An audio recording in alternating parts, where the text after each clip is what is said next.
अस्सलाम वालेकुम दोस्तों। एहसास कहानियाँ चैनल में आप सबको खुशामदीद कहते हैं। मेरा नाम कोमल है। मेरे अब्बा मेरे बचपन ही में फौत हो गए थे। तब से हमारे घर का गुजारा अब्बा की पेंशन पर हो रहा था। ये शुक्र था कि मेरे अब्बा सरकारी इदारे में जॉब करते थे और मेरी अम्मा को हर महीने उनके पेंशन मिल जाया करती थी। वरना आज के दौर में कौन किसी का साथ देता है। मेरी अम्मा ने हमें माँ और बाप दोनों ही बनकर पाला था। मेरी एक बड़ी बहन थी जिसकी एक टांग पोलियो की वजह से खराब थी और वो अम्मा के साथ घर में होती थी। मेरा एक भाई भी था। भाई और हम दोनों तालीम हासिल कर रहे थे। अब्बा की पेंशन से हमारे घर के अखराजात बड़ी मुश्किल से पूरे होते थे। मुझे आज भी वो दिन याद है जब मैंने एफए मुकम्मल किया था और अपनी गली में बने एक प्राइवेट स्कूल में टीचर की जॉब के लिए इंटरव्यू देने चली गई थी। इंटरव्यू के बाद मुझे टीचर की जॉब मिल गई थी और प्रिंसिपल ने बताया था कि मुझे माहाना 3,000 रुपये तनख्वाह मिलेगी। मैंने अपने घर दाखिल होते ही अम्मा को बताया कि मैं कल से गली की नुक्कड़ वाले स्कूल में पढ़ाने जाऊंगी। मुझे वहाँ 3,000 की जॉब मिल गई है। तब अम्मी मेरी तरफ हैरत से देखने लगी, फिर आहिस्ता से बोली कि हमारे खानदान में कभी किसी लड़की ने नौकरी नहीं की। लोग क्या कहेंगे कि इनके घर में खाने को नहीं है, अब बेटी बाहर जाकर कमाएगी। तब मैं अम्मी की बातों पर चिढ़ गई और गुस्से से बोली, ये लोग तब कहाँ थे जब हमारी महदूद सी पेंशन थी और महीने के आखिर में हमारे घर में आटा खत्म हो जाता था।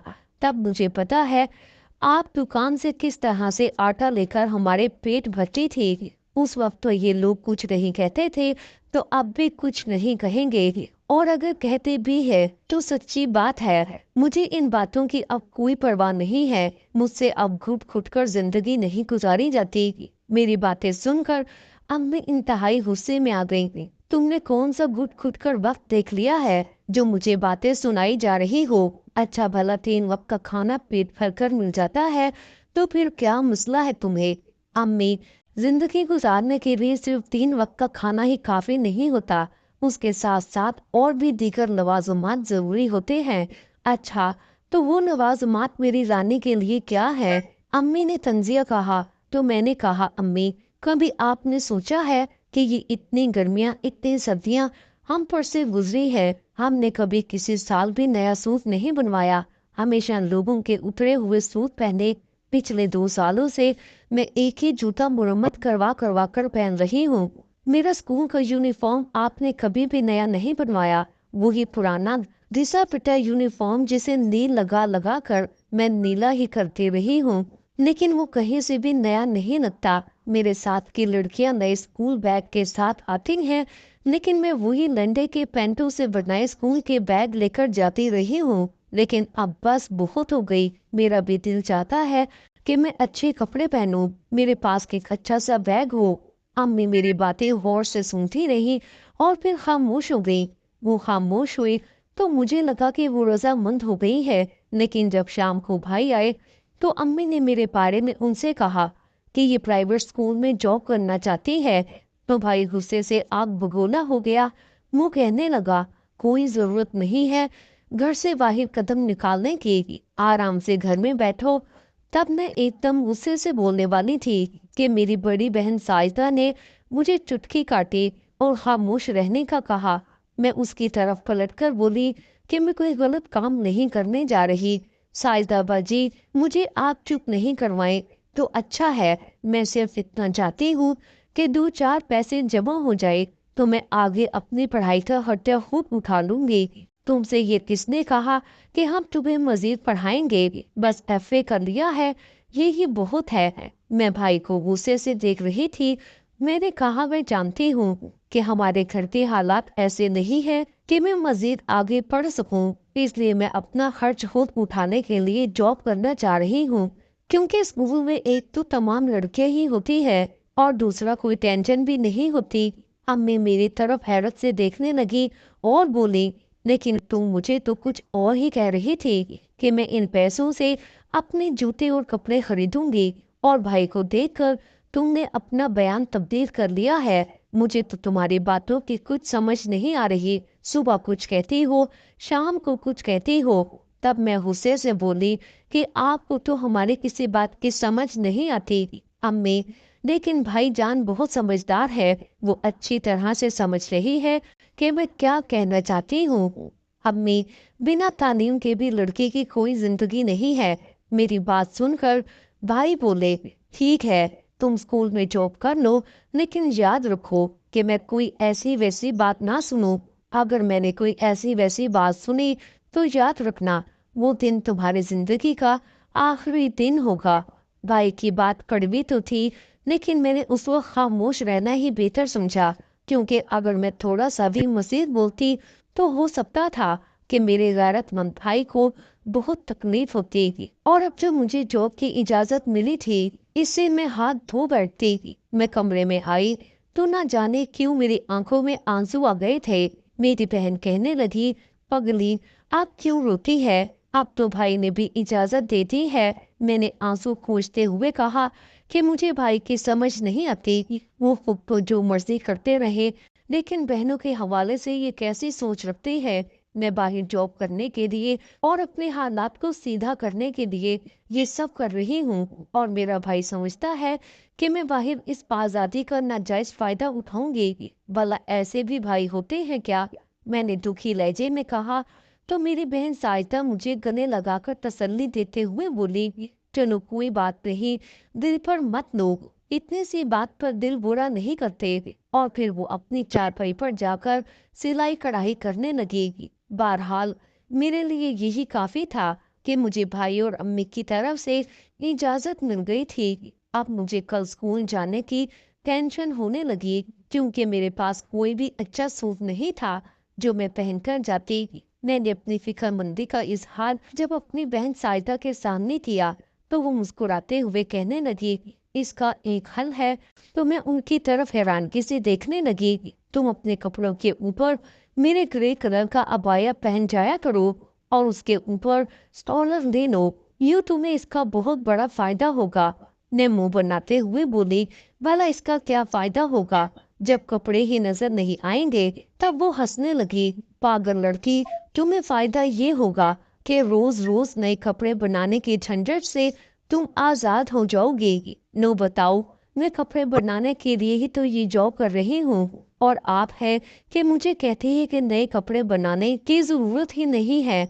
मेरी बहन कहने लगी, तुम एक माँ इन्हीं कपड़ों के साथ चली जाओ, और जब तनख्वाह मिलेगी और इससे नए कपड़े बना लेना। मुझे उसका ये आइडिया बहुत पसंद आया और मैंने ऐसे ही किया। स्कूल का माहौल इतना बुरा नहीं था, बस प्रिंसिपल अजीब सख्त मिजाज के इंसान थे। छोटी छोटी बात पर बुरी तरह से बेइज्जत करते थे।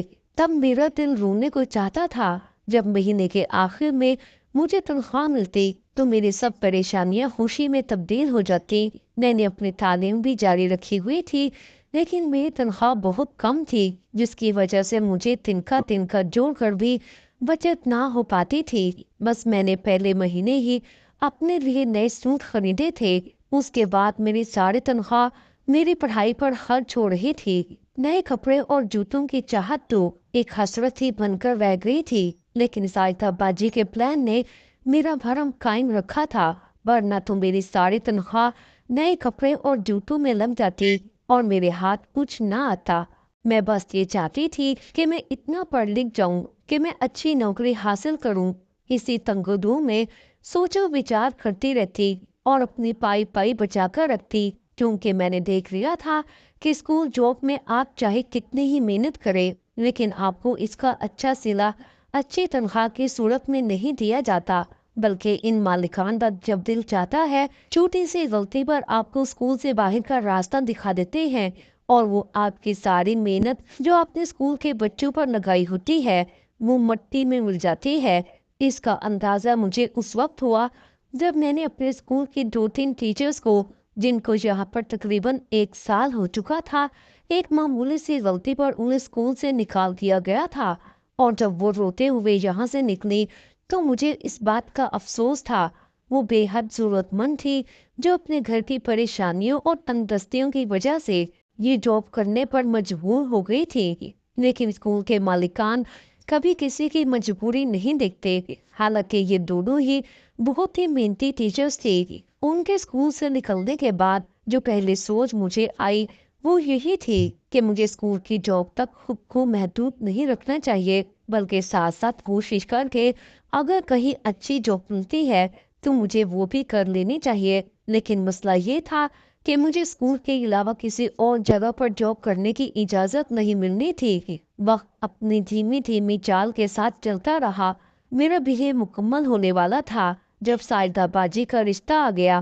میں نے پہلی بار زرد چہرے والی اپنی سائدہ باجی کے چہرے پر خوشی کی ایک لہر اگتے دیکھی تھی۔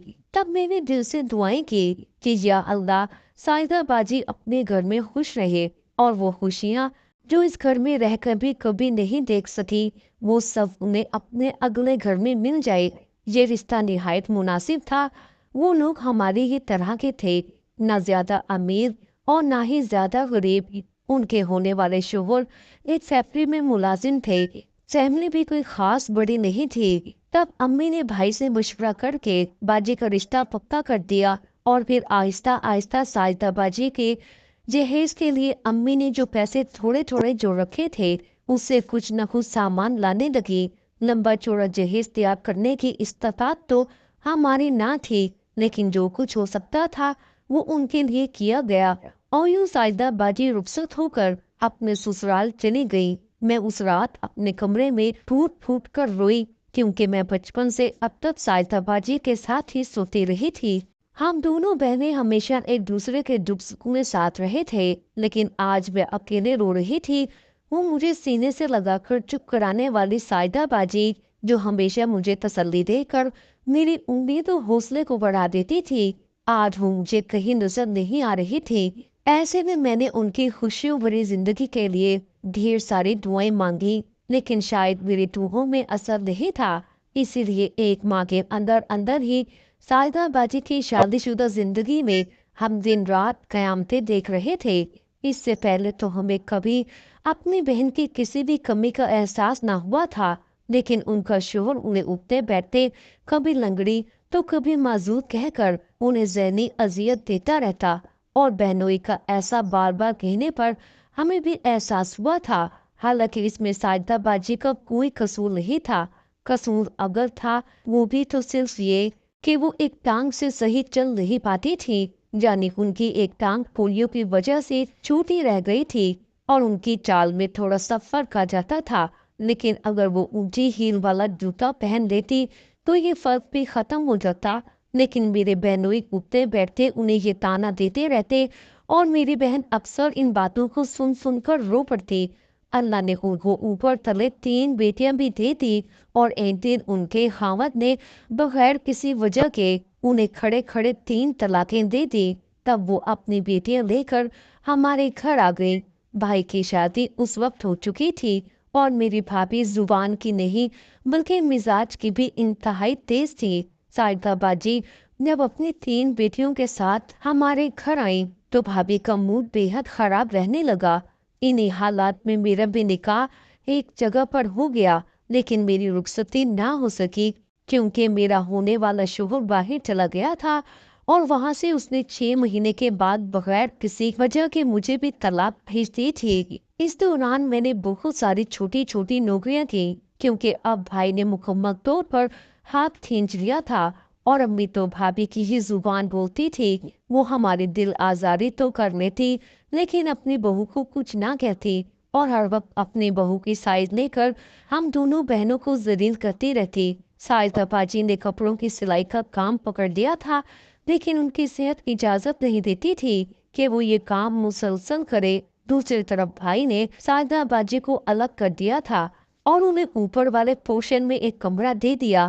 میں امی پر بہت خفا ہوئی کہ سائدہ باجی کو آپ نے الگ تو کر دیا ہے، لیکن وہ اپنے گھر کا نظام کیسے چلائیں گی؟ اوپر سے آپ بجلی اور گیس کا بل بھی ان سے لے رہی ہے۔ یہ تو شدید ناانصافی ہے۔ یہ بات میں امی سے کر رہی تھی، لیکن میری بھابھی نے سن لی اور پھر میری شامت آ گئی۔ بھابھی کے ذریعے یہ بات جب بھائی تک پہنچی تو انہوں نے مجھے صاف صاف کہہ دیا کہ اگر تمہیں زیادہ ہی ہمدردی ہے تو اس کا خرچہ تم اٹھا لو، میں اس کی ذمہ داری نہیں اٹھا سکتا۔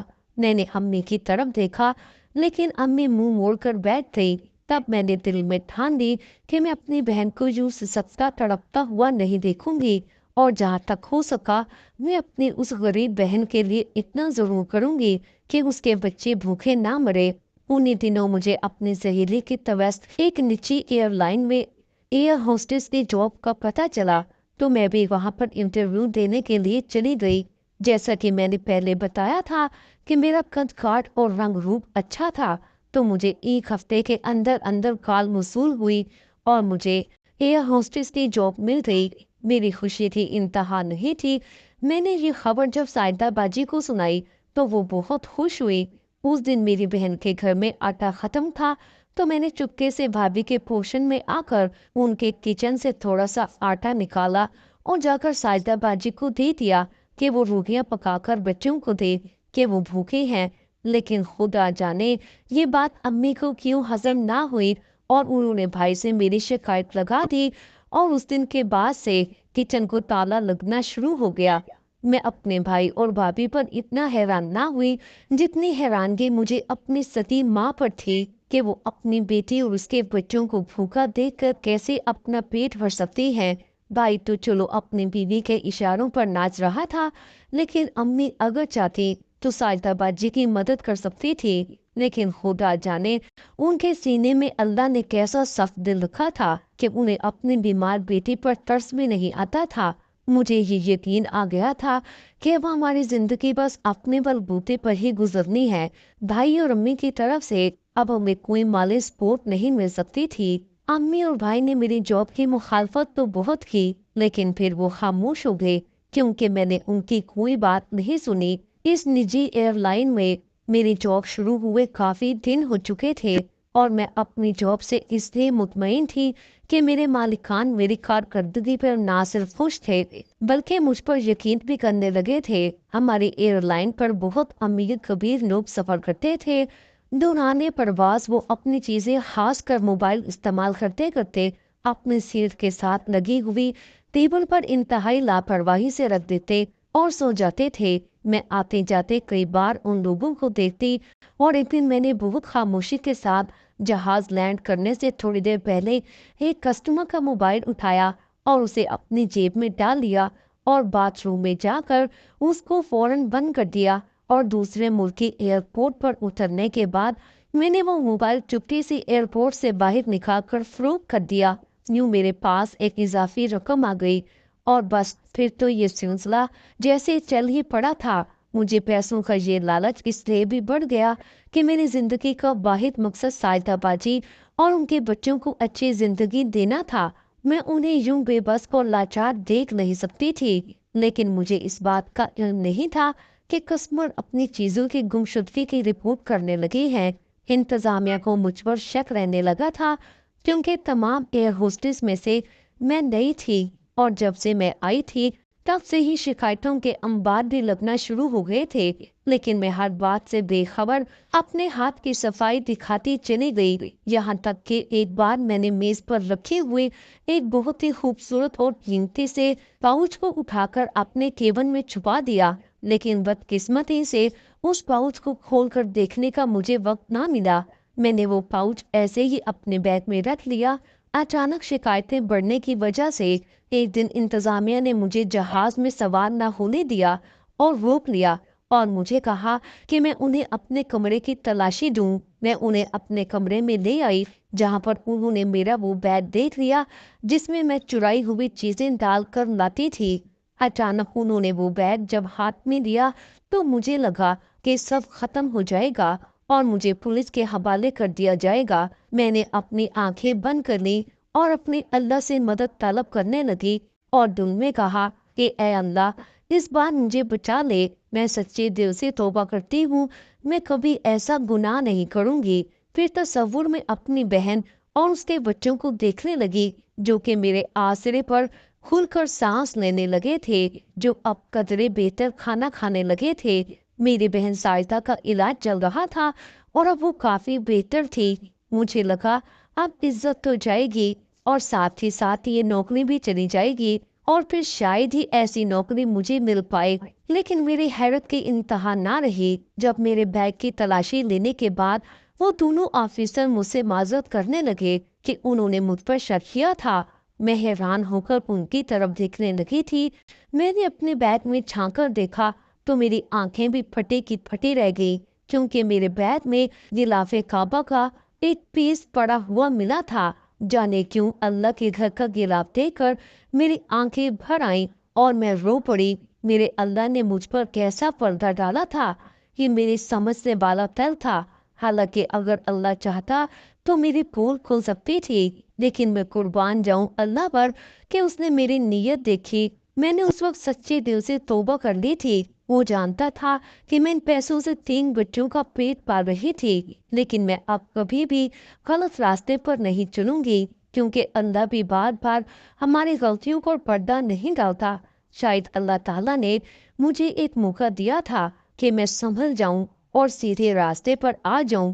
اس دن کے بعد میں نے کبھی چوری نہیں تھی۔ میں اب جتنا بھی کما کر لاتی اپنی بہن کے ہاتھ میں دے دیتی ہوں۔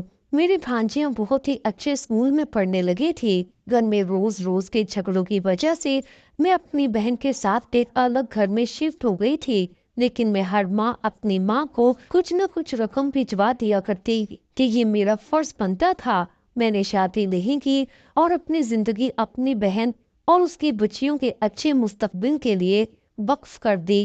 میں نے اپنی زندگی کی قربانی دے کر اپنی بہن کی بیٹیوں کی زندگی بنا ڈالی۔ آج وہ تینوں ایک بہت اچھے محکمے میں افسر بن گئی ہے اور میری عزت اپنی ماں سے بھی زیادہ کرتی ہے، اور انہیں اس مقام پر دیکھ کر مجھے لگتا ہے میرے اللہ نے دنیا جہان کی خوشیاں میری جھولی میں ڈال دی ہیں۔